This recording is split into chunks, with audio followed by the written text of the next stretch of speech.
Assalamualaikum warahmatullahi wabarakatuh. Selamat sore, berjumpa lagi bersama kita dalam membincang-bincang masalah sejarah Setiung. Ini ya, beberapa yang telah kita kaji dalam bentuk diskusi, dan ini merupakan salah satu episode berikutnya. Dan banyak yang harus digulik sejarah peninggalan yang ada di Setiung ini sesuai dengan temuan-temuan yang ada, baik itu benda maupun itu cerita warisan dan lain sebagainya. Nah, ini sangat menarik bagi kita. Dan sekalian kita ini melakukan ini, visi misinya adalah memberikan suatu ajakan terhadap regenerasi agar generasi muda ini sadar akan sejarah, peduli akan sejarah ya. Mungkin di sini kita langsung saja ada beberapa kutipan, yaitu adalah peninggalan batu yang ada di seberang Sungai Batanghari.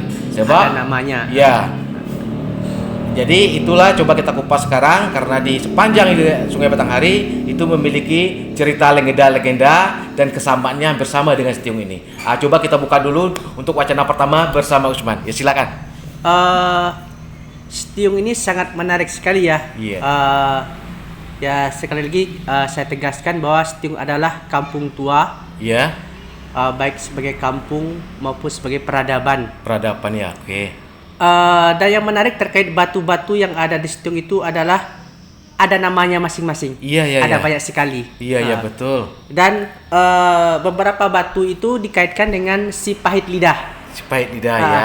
Ini sangat menarik karena zaman dulu tidak ada media sosial, tidak ada teknologi. Iya. Kenapa sampai cerita-cerita itu juga diwarisi oleh nenek moyang kita? Iya. Ini kan cukup menarik sekali. Iya. Karena seperti kita tahu, si pahit lidah ini lebih populer di Sumatera Selatan. Palembang ya? Di Palembang. Iya.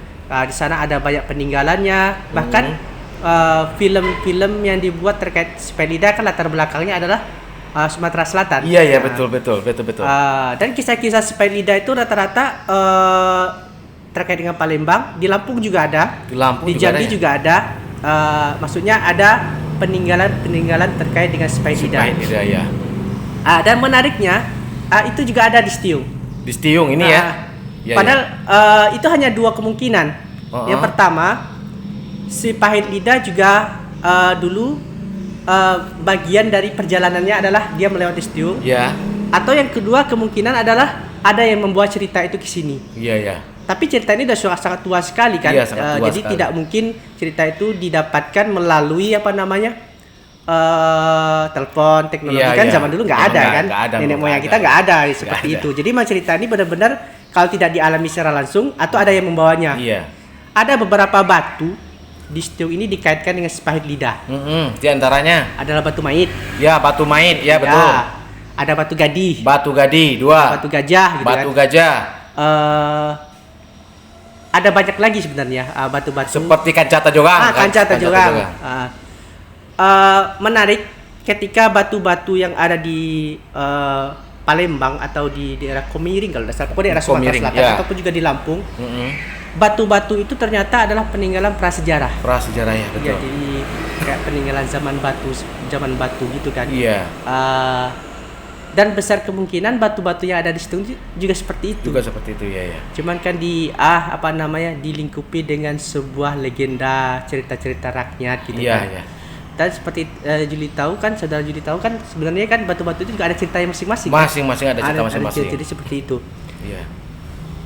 Jadi kita dapat melihat kan bahwasannya dulu ada beberapa cerita waktu kita kecil gitu kan, ada cerita legenda seperti ini. Seperti Kancata Jogang. Ya. Kebiasaan masyarakat Setiung dulunya kan bercocok tanam padi itu kan di lahan yang bukannya sawah tapi di ladang kan, sistem mananja gitu kan, mananja. Waktu itu kita masa-masa masih kecil itu peninggalan sejarah seperti Kancata Jogang dan lain sebagainya itu dianggap apa aja, seakan-akan tidak ada pengaruhnya, itu cuma sekedar tempat-tempat duduk, tempat singgah sebentar, berteduh kalau hujan gitu kan.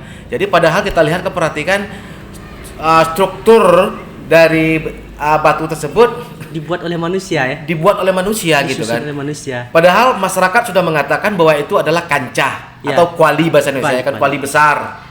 Dan tungkunya juga ada. Jadi sehingga orang bisa berteduh di bawahnya. Sebesar apa orang semasa itu? Kan itu yang kita herankan. Seperti itu besar kancahnya, orang sebesar apa gitu kan. Jadi setelah itu yang paling menarik cerita ini terus dilanjutkan ke generasi, dan saya pribadi juga mendengar dari orang-orang tua. Dan ini pembiaran Betul. dari cagar budaya, Betul. dari orang-orang nenek mama dan sebagainya, pemangku adat, itu dianggap tidak berguna lagi. Soalnya ketika kami ke lokasi Kancata Jorang itu udah roboh. Udah roboh Udah ya. roboh. Jadi Iya. katanya kabarnya ada peladang yang mau nebang pohon. Ya. Jadi apa? Ya. Menimpa Kancata Jorang itu. Ya. Apanya masih ada? Masih ada. Mejanya masih ada. Masih ada. Apa tungku atau penyangga itu juga masih ada. Masih Cuman ada. posisinya tidak seperti Posisinya yang udah bergeser kan. ya seperti yang dahulu gitu. Iya, Itu kan dulu. katanya seperti meja gitu kan. Iya. Dan terus ketika itu kata orang tua dulu, kenapa ini menjadi batu, kancah bisa menjadi batu? Ketika itu supaya tidak lewat, dia bertanya, lagi ngapain tuh? Lagi ngapain Mbak Bu? Lagi ngapain Bu? Ya, bahasa Wa kan, "Woi Ndek, ngapain Ndek?" gitu kan. Jadi sekarang orang ini diam, tidak menjawab, tidak menyahuti tanya dari si Paitida. Mungkin ketika itu atau terlambat orang ini menjawab, entah kenapa, gitu kan. Jadi akhirnya si Paitida mengatakan, "Samu kalian coba tuh, Mai."